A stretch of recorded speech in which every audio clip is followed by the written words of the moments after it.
Confini regionali chiusi fino al 15 febbraio, non più dunque al 5 marzo. Questa mattina nuovo confronto tra governo e regioni sul nuovo DPCM che disegnerà il paese di domani sostanzialmente fino alla primavera.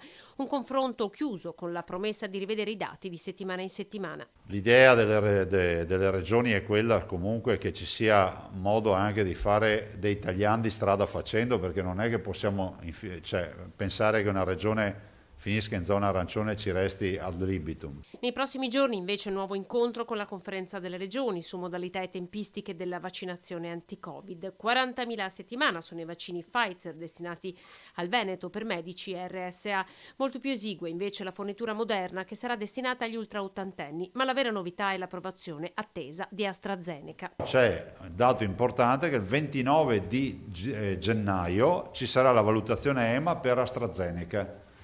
Se si apre il fronte AstraZeneca è verosimile che noi si possa chiudere la partita vaccinale per giugno. In piena terza ondata, il Veneto conferma il trend in calo dei contagi per il 14° giorno di fila e annuncia di aver aperto la seconda tranche di vaccini, oltre agli ultraottantenni, anche ai malati oncologici.